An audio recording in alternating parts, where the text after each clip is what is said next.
Question करूंगा कि बाबा साहब जो डॉक्टर बी.आर. अम्बेडकर को इस देश के अंदर पढ़ने का अधिकार नहीं था, उनके नाई बाल तक नहीं काटता था, उनकी परछाई तक से दूर रहा जाता था, उस बच्चे को पढ़ने का अधिकार नहीं था, फिर उस देश का संविधान लिखने का अधिकार उनको क्यों दिया गया, वो बताएं।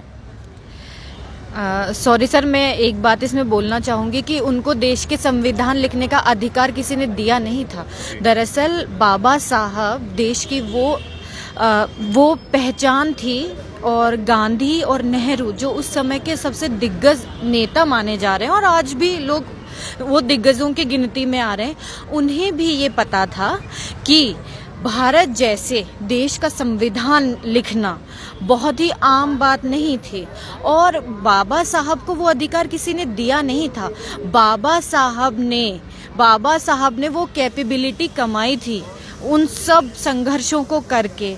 आप ही कह रहे हैं उनको पढ़ने का अधिकार नहीं था, अब नाई उनके बाल नहीं काट रहे, उनके पास पैसे नहीं हैं, उनके छुआ कोई पानी तक नहीं पी रहा है। ऐसा इंसान पूरा देश बना दे रहा है, आज हम सब भारतीयों की पहचान बना दे रहे हैं, तो उनको अधिकार देना तो किसी की बस की बात ही नहीं है। और दूसरी बात, संविधान बनाना कोई आज का इकोनॉमी बनाने जैसा तो है नहीं। तो बाबा साहब जो थे दोनों हाथों से लिखते थे। लोगों को इस चीज़ को समझना होगा कि बाबा साहब की इंटेलिजेंसी, बाबा साहब की कैपेबिलिटी जिसे कोई कम्पीट नहीं कर सकता था। हमें प्राउड है कि हमारे पास बाबा साहब जैसे इंसान रहे हैं, हमारे संविधान निर्माता रहे हैं।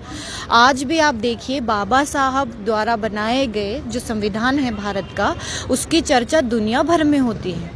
लोग संविधानों की जब बात की जाती है तो बाबा साहब द्वारा बनाए गए संविधान की बात उसमें करना कोई नहीं भूलता, वो उदाहरण है।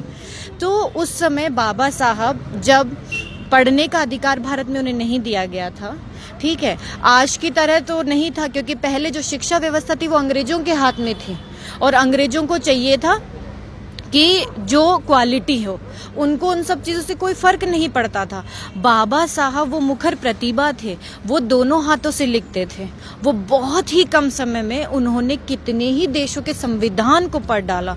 उन्होंने सबसे पहले अपने देश को एकदम रूट लेवल पे जाके उस देश को समझा, क्योंकि हमारे देश में आदिवासी से लेके जो ब्राह्मण वर्ग तक इतने सारे वर्ग हैं, इतनी सभ्यता, इतनी संस्कृति, इतनी डाइवर्सिटी है, उन सबको समेट पाना किसी के बस की बात नहीं थी।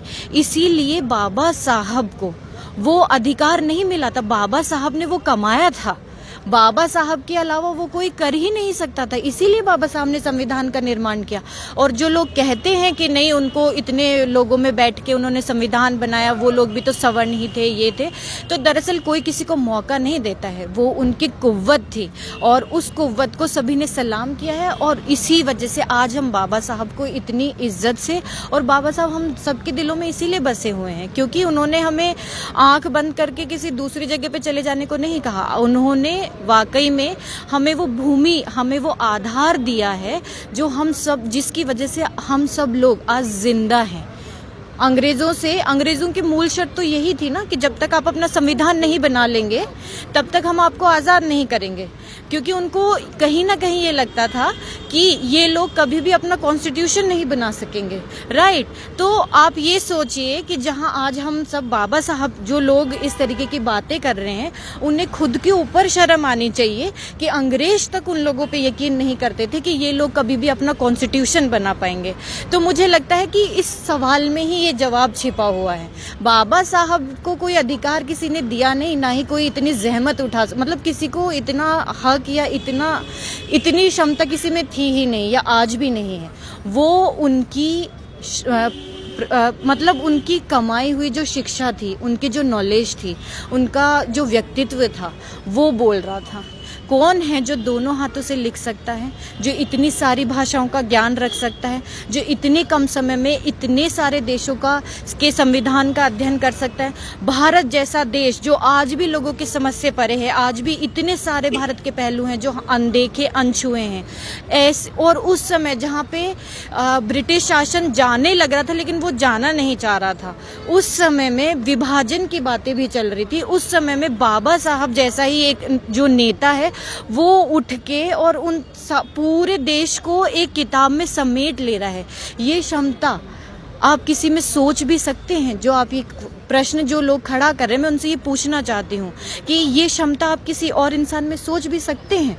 बस मैं यही कहना चाहूँगी इस बारे में। आपने अभी तक हमारा चैनल सब्सक्राइब नहीं किया है तो सब्सक्राइब करें और घंटी का बटन बिल्कुल भी दबाना ना भूलें ताकि सभी लेटेस्ट खबरें पहुंच सकें आप पे सबसे पहले।